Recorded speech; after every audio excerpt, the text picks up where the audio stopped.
Elaine's got flyers for that. If you've got any place that you can put up a flyer, I've got a couple of nice ones that are printed out that can go up on a bulletin board if anybody knows where one is.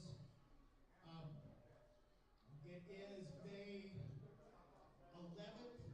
Starts at 8 o'clock in the morning. Classes start at 9 o'clock in the morning, and there will be ARL license testing for anybody that's interested. Please go to the back of the school. Do not try to open the front doors of the school or the alarm will go off. But we'll have some signs up. We're going to be at the back of the school. I mean, I know how to turn it off, but we don't want the police there. Okay. I need one of those flyers so I can do it. What tests are they going to be doing at that fest? The fest, the swap meet starts at 8. The classes start at 9. What classes? So far, the classes are going to be, we have Coax and Connectors by John Kernkamp, Amateur Radio Emergency Data Networking by John Glauser, FL Digi by Mike Leister, Working Linear Satellites by Tony Galley, using PSK Reporter for antenna testing by me, and possibly an FT8 class by Rod if he's available. And Larry's going to be doing programming of radios. And we've got a few more we're working on. If anybody's got any great ideas of classes that you'd really like to see. Oh, we're also going to have advanced portable operations. But we've got room for, I think, 3 more classes. If anybody has any good ideas and wants to volunteer to help with a class. I'm going to say we really do need some volunteers to help because we're going to have a club table that will have some stuff for sale, as well as we want to be able to, I don't know what I did there.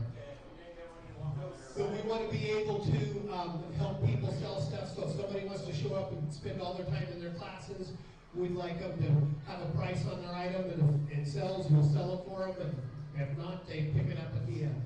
So we will be able to use lots of volunteers throughout the Hamfest. Okay, the other flyer that you got, which is also going to be an exciting thing, is many states have done something like this. They do a Pota weekend to get people to go out and activate parks all over the state. We are sponsoring that for the state of Idaho. So this flyer is going out statewide. It's going to be, for those of you that are members of the ARL, it'll go out in the Idaho newsletter that's coming out here, I think, in just a couple of weeks. It's being sent out to all of the clubs in Idaho to try and get people to go out and activate parks, and sometime during the weekend of the 18th and 19th of May.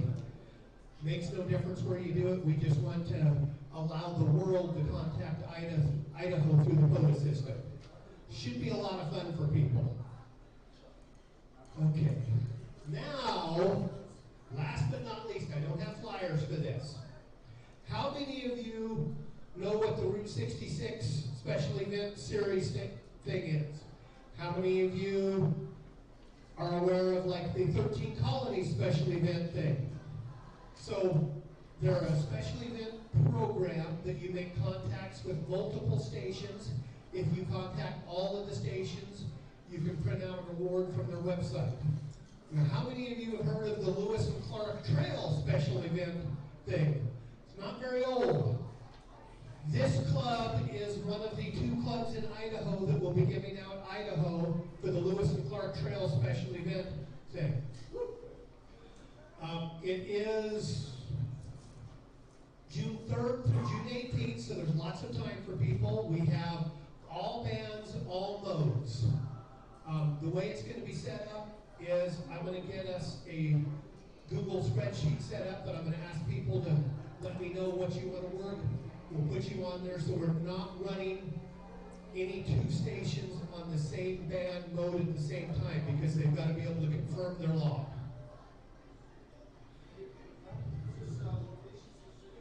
No. Anywhere in Idaho. Because I brought it up to, because Lewis and Clark really didn't go through this area. It was up north and then in the southeast corner. They're just worried about an active club that will represent Idaho so people can get Idaho in the law. For those of you that have worked like the 13 colonies or Route 66, how big of pileups do these people usually get? Big. How many of you want to be able to work a pileup of people trying to contact you? It should be a lot of fun. It should be. And it could be frustrating. The thing is, if you get frustrated and don't want to do it anymore, that's not a problem because we've got other people. If you're the person activating, and we'll be using the club call sign, the K7SWI, if you're the one doing that and somebody is annoying you on the other end of the radio, it's real easy to spin the dial to a different frequency or hit the power switch. They're the ones that's going to lose because they're the ones who want the certificate that you will help them get. You will be in charge. And I know not everybody has done something like that and wants to do something like that, but we're going to figure out as a club at least a couple of times that we'll set up some stations as the club. So if you want to come operate it for a while, you can, even if you don't have your license yet, because we can be the control operator and you use the club call sign. It's a lot of fun. We had just for a little history story, we had a member who showed up at an event years ago. He was at the time just a technician, had a blast instantly, went to classes, got his general, bought an HF radio because I think we were in West Park at Nampa on 40 meters at dusk, and Japan started coming in strong. This was about 5 years ago when the bands weren't as good as they are now. First time he'd heard people live on the radio with Japanese accents, knowing that they were really from Japan. And guys are real active now. So you'll hear more from me on this soon. Anybody who wants to definitely operate, let me know. We'll get you set up. Anybody who's interested. And I know we've got people, and I'll pick on Larry for once. If there's somebody who doesn't have a system, I'm willing to bet you that Larry will open up his station to do that because he's done it before. And so will other people around here. If you want to be able to operate like a big gun type station compared to those of us who are afraid of more than like 10 watts most of the time.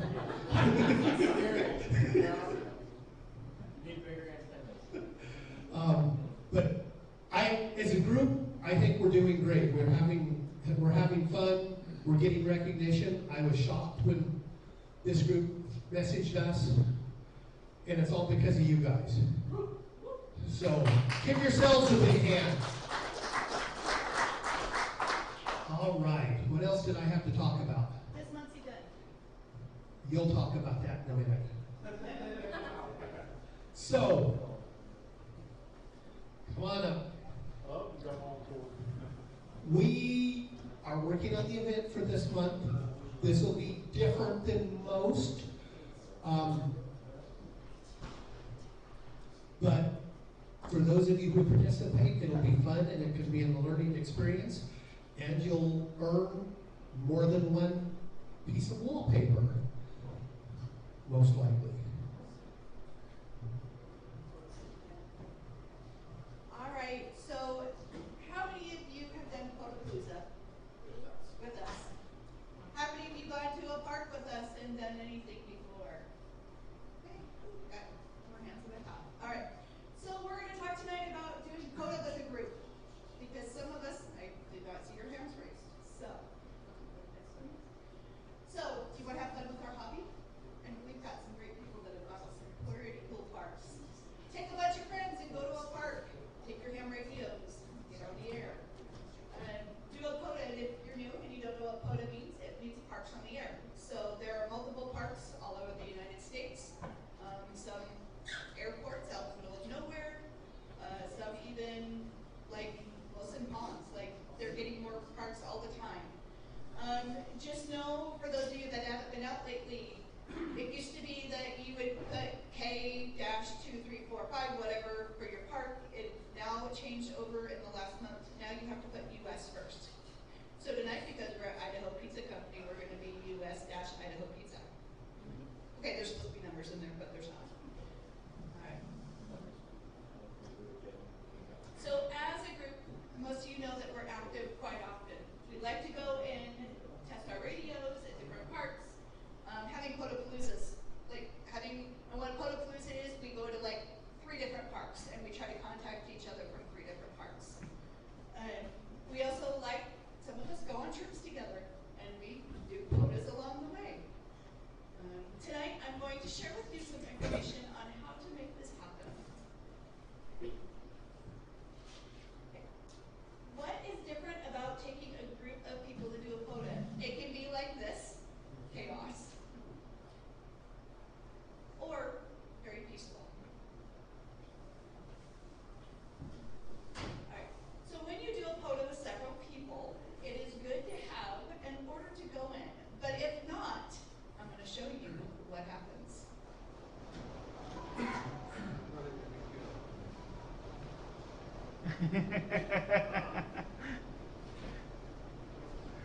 It's mine. This is my radio. You're just going to pretend like CQ Pota, CQ Pota. This is KI7 PWR calling CQ Pota. Whoa, wait a minute. KJ7NYE. What? Oh my goodness gracious, wait. What was the first one? Okay, WC7M, I think I heard you. For those of you who don't know, that is what we call a pileup. Multiple people trying to call you at the same time. And then over and over and over. Now, when we do something like a Potapalooza, one of the things can be there may be 30 people total, like if we're at 3 parks, 10 people at each park, and if we act like that, it takes a long time to cycle through everybody and get everything logged. Okay, so. But that's a pileup right there. And it's chaotic. And even if we're at the same park trying to talk, wouldn't that be a little more chaotic? It's like, okay, who do I talk to first? So what we like to do when we do Pota as a group, Larry, Lane, Kim, would you go over here? Brian, Steve, who else did I ask to help tonight? You guys can come on my side. Come on, Brian. Don't forget WC Sundown. Yeah, I was going to say, we know. But he wasn't at the meeting the other night, so I didn't get to ask him to help tonight. All right, so when we are at different parks and we do different things, we try to have an order. So I would say CQ Pota, this is KI7 PWR, and then Lane would answer. This is AI7QG. Okay. Then I would say CQ Pota, this is KI7 PWR, and then he passed the mic to Larry. KF7XC. Or he would have his own radio. Not always. Sometimes you have to pass the mic because sometimes a few of us don't have a lot of radios. Some of us have a lot of radios. I have all the weird ones. Exactly. Okay. And then I would come back again to CQ Pota, this is KI7 PWR. You're on their side. You're supposed to answer me. What? Oh, I'm sorry. This is not chaotic. This is supposed to be organized. KI0E. Okay. Then I would hand the mic, and at a different time, I would do the group that is at my park, unless we're all at the same park. If we were all at the same park, I would just continue KI7, PWR, CQ Pota, and then CQ Pota, KJ7NYE, not CQ Pota. This is KJ7. And the way she had it set up. yeah. Lane's first. Okay. Yeah, so then that would be CQ Pota, this is Alpha India 7, Yeah. Quebec Gold. Once I'm done with everybody, I am done. Because I was first. So now I'm going to hand the mic, and they're going to answer Lane. CQ Pota, AI7QG. KJ7NYE. KJ7NYE, you are full gliding here into Idaho Pizza Company. Thank you. KC7NOC. KC7NOC, you're 5'9". Okay. So again, it's more organized. We go in an order, and once one person is done, you're done. Again, so there's multiple radios, as you can see. We have multiple, and that's just a picture of a few. That's not even many of them. Yes, they're off the pen there, man. They're not all ours.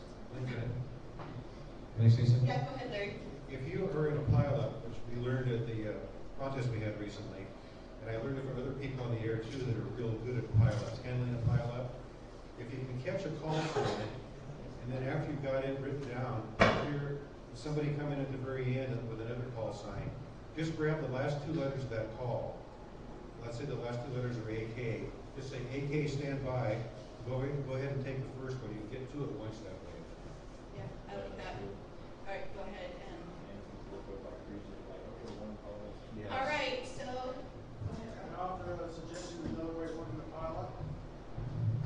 There you go. The other way of working the pilot, not necessarily to produce it, but if you're out, say for the spud run, like Scott, 77, IMC and I were, we were hitting all the previously non-active data counties, so we got huge pilot. And it's talk to Mike. What? Oh, there you go. Anyway, so we had these huge pilots to the point where it was just like a big rumble coming across the speakers. So on Scott's suggestion, he said, okay, we're going to work one letter or one number at a time. And we would start, okay, all stations that have a 1 in their call sign, it's your turn, come back. And then you get 3 or 4, you know, boom, boom, boom. Then you go, you exhaust that and go 2. Everybody who has a 2 in their call sign, boom, boom, boom, boom. 3, right, you work up the line. And then we found that we get a lot of 6s and 7s. I mean, just, they would just monopolize. So we would, I wonder why. yeah, so we would go up to 5 and then skip to 8. And then they got to 5 and the 6 and 7 got really upset about that. hey, what about this? We'll come back to you. Just chill. And we'll go right back to them. And 2 minutes later, we were right back to them.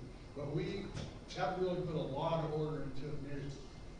You know, some people had to wait, but it worked. We got very efficient. I love it. Great ideas. Okay, so this month's event.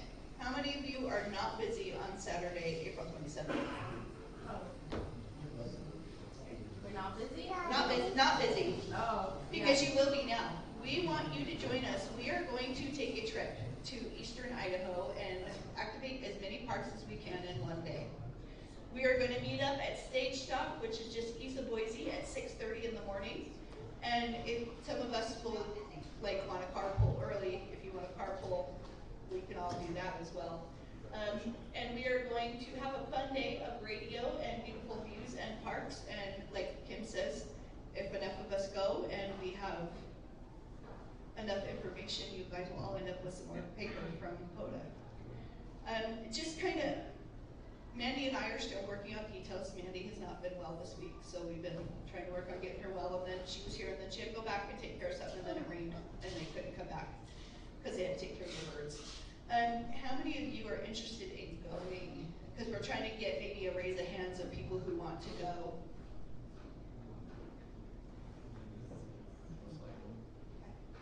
Okay, that gives us an idea.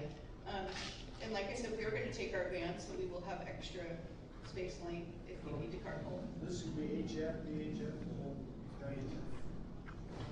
For this, the plan will be primarily VHF. We may do some 10 meter, but it's mostly because we want to be able to go quickly. For 10 meter, I know at least a few of us have quad band FM and some HTs. What?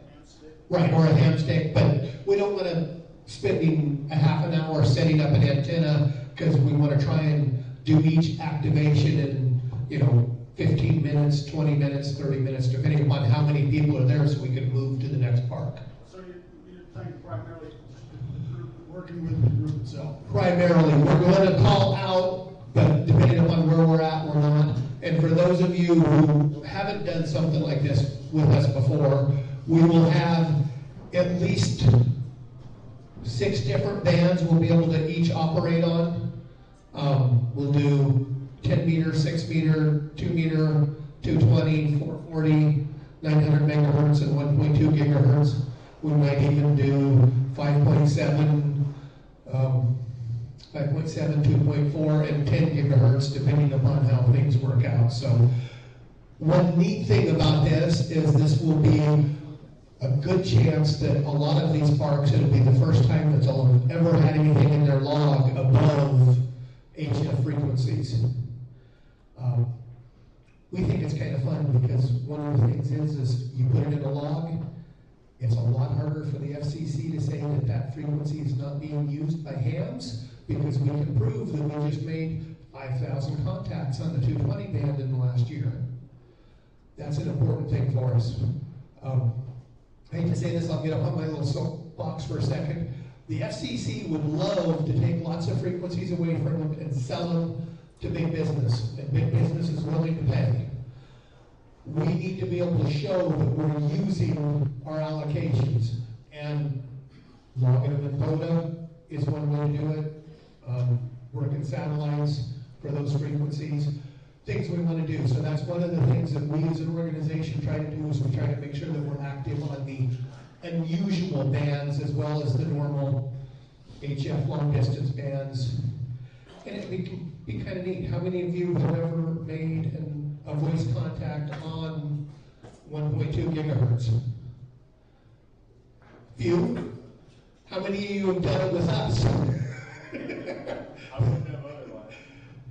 And like I said, we're up to, between Rob and I, we can work up to 10 gigahertz, so we're getting there. Just know, you may get other people to join in. Well, we were on our trip, many of you know, we went down to Carlsbad Caverns over spring break.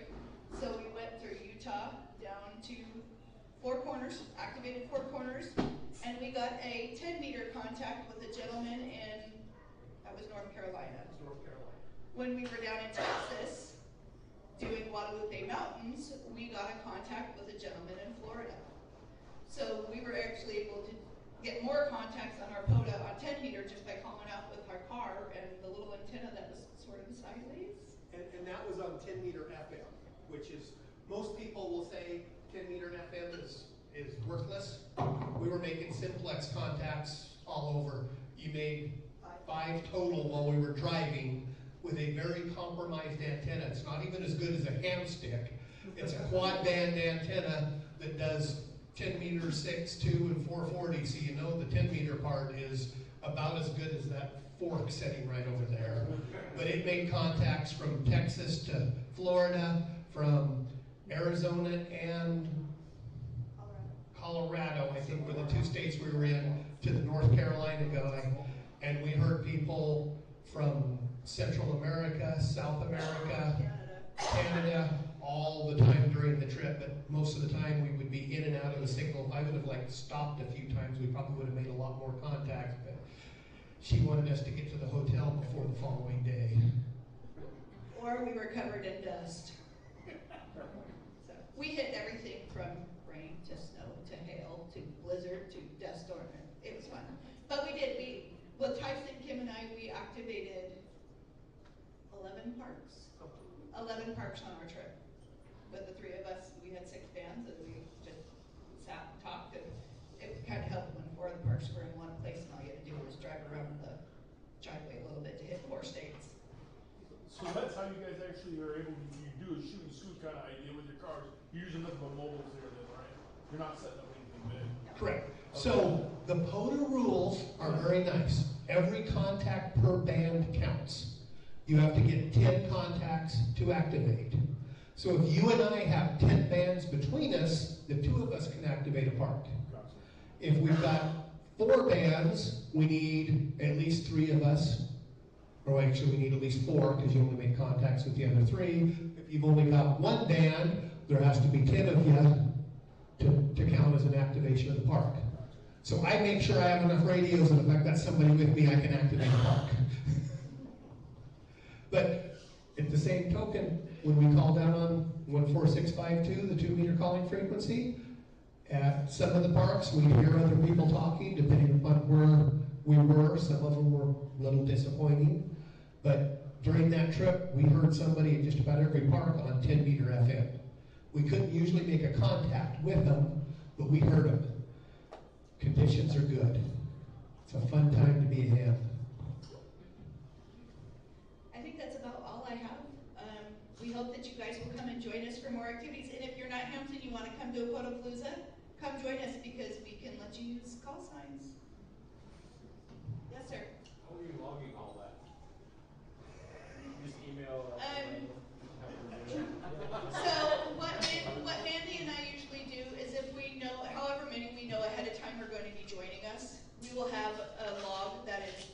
printed already with as many call signs as we know, and if we get other people, we'll add their call signs to it, and then we'll log it, and then we'll share it with everybody.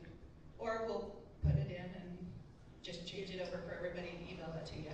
It is a pain behind with a big group of people, and that's where getting the organization to begin with, like knowing the order. So if you do a multi-column piece of paper, either each column is a different band or each column is a different part. So all you've got to write down is the time that you made the contact. You've already got all of the other information. The column is the band, and down the side is the call signs, and then each park has its own page. Well, it just depends. The times we've done it with only a couple of bands, With we've done it. With a few people, but if we have a lot of people, it'll be one park per page. And we'll just have everybody's call signs, and then we'll share it to make sure everybody gets the credit for it. Mandy and I've done this enough, and we've made these papers enough that we've gotten pretty good at. And that way not everybody has to write it down because it gets really confusing. If you've got one or two of us writing it down, and then we can just change it to your call signs once we get it logged in and send it to you by email, it's super fast. So, any questions? Yes, sir. I was hearing that they're changing the frequency for Pota. Is that true? Somebody No, told me they're not about- changing the frequency. It used to be the parks for K. Oh, never mind. Okay. So what it is, so the POTA side of things, POTA has gone international. Right. And in the last few months, international has blown up. Our parks were a K. Canada parks were a K. Quite confusing. So U.S. parks are U.S. Canada parks are CA. Australia, I think, is AU. That's what they've changed. The park number has stayed the same.